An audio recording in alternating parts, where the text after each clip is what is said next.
प्रिय ग्राहक नमस्कार।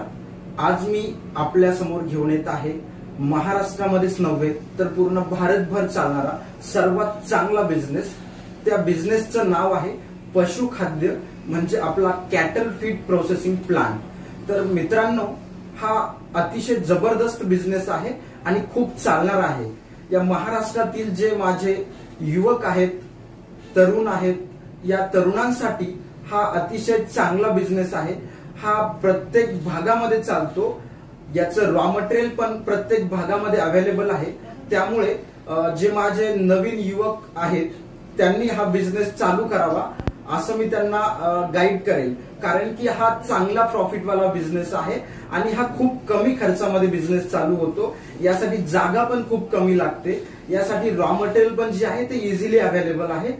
या सर्व गोष्टी या व्हिडिओमध्ये तुम्हाला पूर्णपणे आपण माहिती सांगणार आहोत। या व्हिडिओमध्ये जे आहे हे तुम्हाला A to Z पूर्ण नॉलेज मिळणार आहे।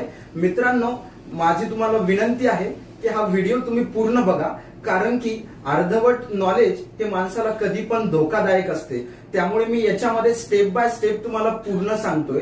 मी सुरुवातीला तुम्हाला सांगू इच्छितो की यासाठी कुठल्या कुठल्या मशीन्स लागतात आणि त्या मशीनचे नाव काय। सुरुवातीला तुम्हाला ग्राइंडर लागते, जो की तुमचं सगळं मटेरियल ग्राइंड करून देणार।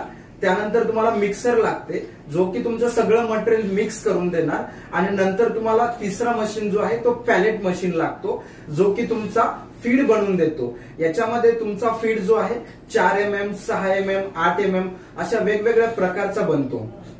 जशी तुम्ही डाय चेंज करणार तशी तुमच्या फीडची साईज पण चेंज होणार।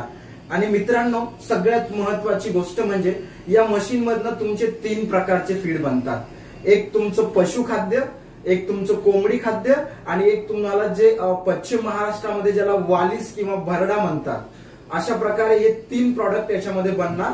तर हे 3 प्रॉडक्ट बनवण्यासाठी या 3 मशीन लागतात। आणि तुम्हाला जर ऑटोमेशन करायचं असेल तर एलिव्हेटर, टँक आणि स्क्रू कन्व्हेयर फक्त याच्यामध्ये ऍड केलं जाते।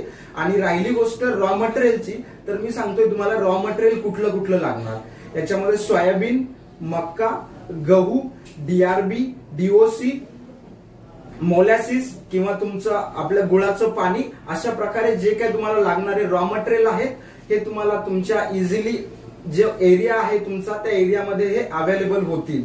आणि त्यानंतर आता याची प्रोसेस काय आहे, तर हे सगळं रॉ मटेरियल आपल्याला मिक्स करायचंय आणि मिक्स करून ग्राइंड करायचंय। ग्राइंड केल्यानंतर ते मटेरियल आपल्याला मिक्सरमध्ये टाकायचंय। मिक्सरमध्ये टाकत असताना याच्यामध्ये मोलॅसिस टाकून याला मिक्स करायचंय आणि मिक्सर मधलं जे मटेरियल आहे याला पॅलेट मशीन मध्ये टाकायचंय। आणि जशी तुमची डाय असणार तशा प्रकारचं तुमचं फीड बनणार आहे। यानंतर या प्रोजेक्टसाठी तुम्हाला जागा किती लागते, तर हा एक 15 बाय 15च्या रूम मध्ये हा प्रोजेक्ट तुमचा चालू होतो। यासाठी जी लागणारी तुमची इलेक्ट्रिसिटी आहे, ही इलेक्ट्रिसिटी तुम्हाला एक फक्त 8 HP लागते। या 8 HP मध्ये हा तुमचा पूर्ण प्रोजेक्ट रन होतो। आणि या प्रोजेक्टला फायनली लागणारी कॉस्ट, तर ही कॉस्ट तुम्हाला एक 70,000 ते 1 लाखापर्यंत हा छोटासा बिझनेस तुम्ही चालू करू शकता।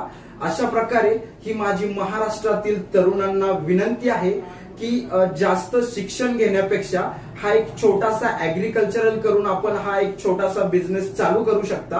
आणि याच्यामधनं पर डे मिळणारा तुमचा जो नफा असेल हा साधारणतः 3,000 पर्यंत तुम्हाला पर डे नफा मिळेल।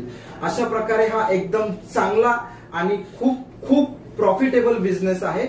शक्यतो हा पश्चिम महाराष्ट्रामध्ये तर अतिशय चालणारा, खूप चालणारा बिझनेस आहे। मित्रांनो, लवकरात लवकर आपण हा बिझनेस चालू करावा आणि आपलं जे इन्कम आहे याच्यामध्ये आपली अजून वाढ करावी, जेणेकरून की आपल्याला हा जास्तीत जास्त ग्रोथ करणारा बिझनेस आहे। त्यामुळे मित्रांनो, लवकरात लवकर चालू करा। खूप कमी कॉस्ट लागते आणि अगदी म्हणजे खूप खूप कमी कॉस्ट आणि खूप प्रॉफिटेबल बिझनेस आहे।